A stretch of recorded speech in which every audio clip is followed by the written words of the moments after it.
noppi moom lañ jigul.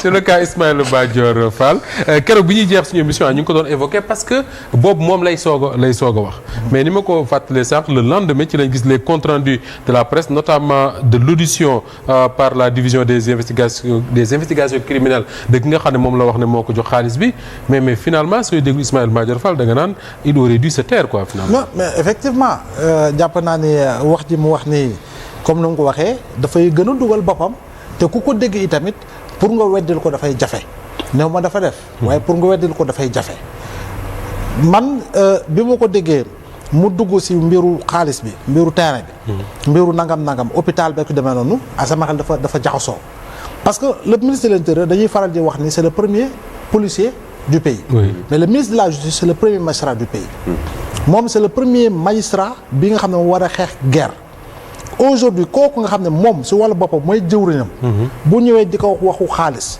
première option bu mu amoon mooy relever de ses fonctions et lancer des poursuites mooy l'ancien directeur des constructions waaw et lancer des poursuites contre lui très sincèrement jamono jooju bu ko defoon tey jii nii jàpp naa ni lu bari du nekk duñ ko wax bañ ko siy topp leneen li mooy boo amee comme ligne de défense nga jël ab nit tudd ko ne celui qui est derrière cette cabale là foofu tamit bu fekkee dañu naan yaa ngi waroo tooñ Ismaïla waroo ko jiiñ moom dafa jiiñ nit parce que dafa tudd kii nga xam ne mooy ministre de la justice di kii nga xam ne moo di Ousmane Diagne pour man aussi c'est une grave erreur de communication l'autre grave erreur de communication te da nga andi jiixi jaaxa ak téesante ci biir magistrature boo ko bu ñu moytuwulee mooy am naa samay anciens étudiants yu nekk magistrat yoo xam ne ñoo may jox information pour xam fu dossier bi il devait pas le dire il devait pas le dire très sincèrement kon boog yéen ngeen sa monsieur est brillant ngeen sa monsieur est brillant kon boo koy xool moom ci communication bi mu def yépp Moustapha daanaka ay tuuxi duna rek la wax la des fois maa ngi koy wax fii Walf ne Ismaïla moo dóor Madior Fall bu ko weddi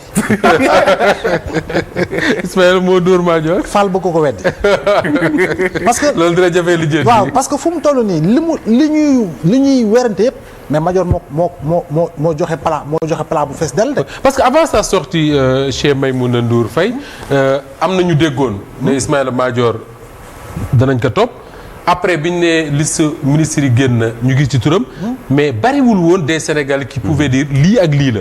c'est lui qui a mis ça sur la place publique. très sincèrement moom moo wax teg sur la place publique bu ñuy wax waxu poursuite.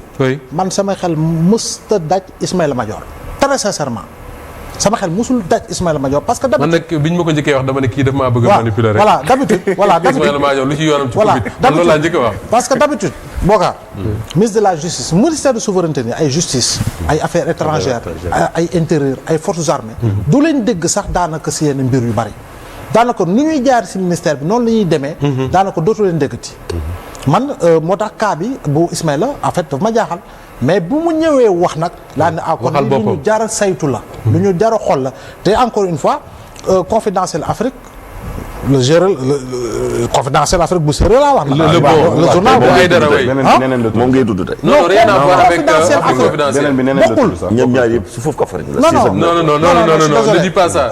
6 ak 9 la. ne dis pas ça s'il vous plaît mon frère kooku c'est un journal quand même panafricain ki ko yor Aïdara non s'il vous plaît Aïdara on le connaît depuis autant d'années ñun doyen la su ñun ñu nekk journaliste doyen la su ñun donc moom si wàllu boppam def na benn enquête boo xam ne si ellipse la ko génne boo xam ne génn na si fii nga xam ne mooy di Confidentiel Afrique donc juste pour dire que am na dossier yu bari tey ji nii jàpp naa ni ñooñ say tudd baax na si ñoom sax ñu leeral ko d'accord alors Abdoulaye yow avant may dem ci Pape Moussa yow waxkat nga mën ak yow yam dañuy wax dañuy déglu nit ñi dañuy wax ñuy déglu mais Ismaïla Madior Fall jàngalekat la boroom xam-xam la comment se fait-il que Ismaïla je sais pas dugg ci politique rek heure bu waxee nga ne nuyu kii mi ngi fàttali léegi bi mu waxee ci affaire ndekki Ousmane Sonko ensuite mu ñëw ne en principe lii nii la war a demee ensuite il est revenu nous dire que ni ci affaire nu mu tudd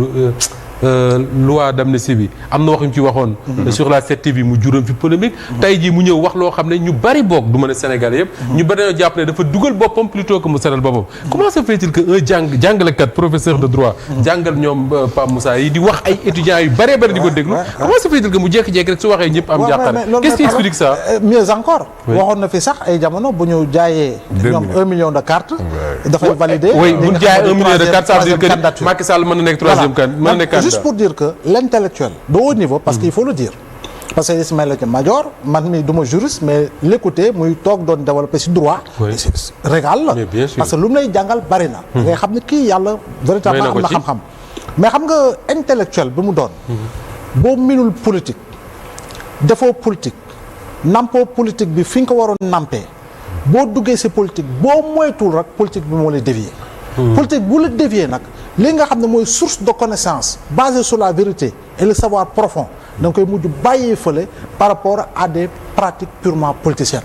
et pratiques purement politiciennes le plus souvent ku ko jëlal ko boppam tafoo ko boppam le plus souvent tu es véritablement dans l'erreur communicationnelle parce que la ngay wax da ngay xam ne xel ni c'est pour faire plaisir à quelqu'un.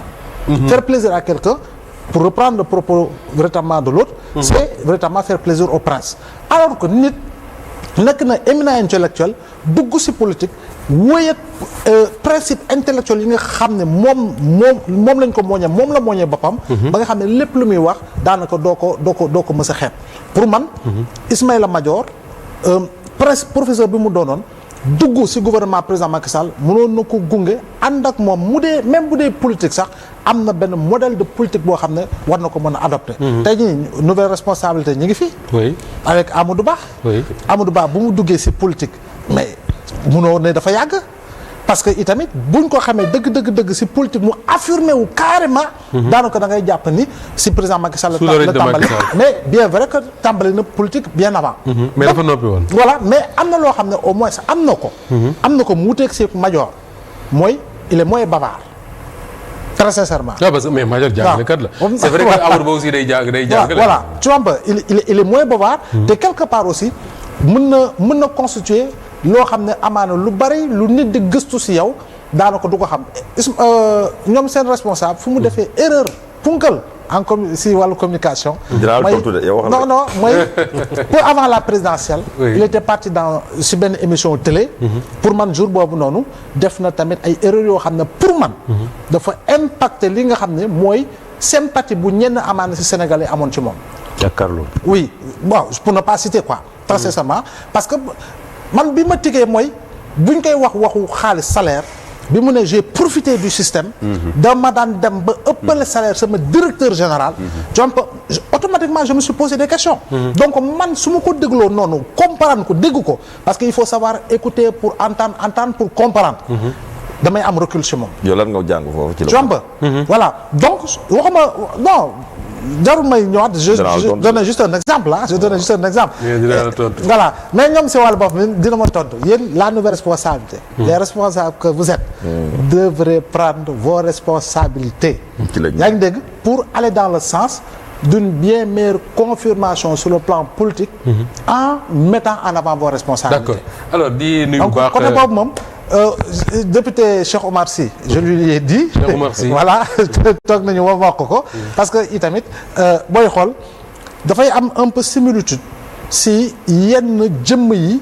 peut-être méthode bi rek mooy kii waxam nu muy baree si sur la place publique te tey jii nii ku ñu woo rek da ngay daw toog si plateau seetlu ko ñu bari du mën a ñëpp mais ñu bari si jiw yi saa bu ñu nee tudd nañu diw rek dem na toog plateau alors que pour man c'est la pire erreur à faire. Est-ce que ce qu'il y a de mieux à faire du li Ndeye Saly Diop Dieng def ak Moustapha Diop. gisuma leen affaire mën na nekk gisuma ko mais gisuma leen ci plateau. voilà dañu dem ci député ils ont dit ce qu'ils avaient à dire. dañu xaar ba plénière jot. ñu dem fu ñu war a dem waxee foofu. oui en attendant juge bi woo leen pour man foofu man c'est la meilleure attitude responsable. que ngay dem ñu lay poser question. parce que am na fooy toll question nu ñu la koy posé. di nga andi tontu yoo xam ne amaana yow dugal nga sa bopp te xamoon ne dugal nga sa bopp. d'accord Abdoulaye Serigne Alaaji Ndiaye ak toute l'équipe ña nga toog nii di ñu seetaan ca Washington DC. ñu ngi leen nuyu bu baax a baax a baax.